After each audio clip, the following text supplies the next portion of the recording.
JL here. In this video, I'm going to show you how to reset or change your Shopify password. So to do this is pretty simple. So to change your Shopify password, all you have to do is go to your own store and scroll down into your My Store admin. So once you're there, you'll be redirected here and just go to security and then scroll down until you find your password.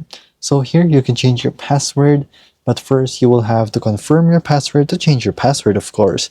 If you have forgotten your password, you will have to reset it through your email, where it will send you it in the email and you'll be able to actually reset the password.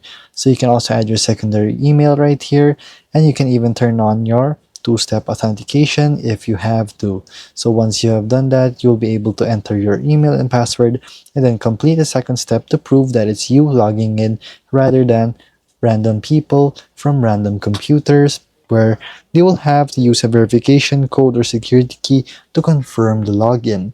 So to just basically change the password, you can do it right here. So if this video was helpful for you guys, please hit the like button and don't forget to subscribe.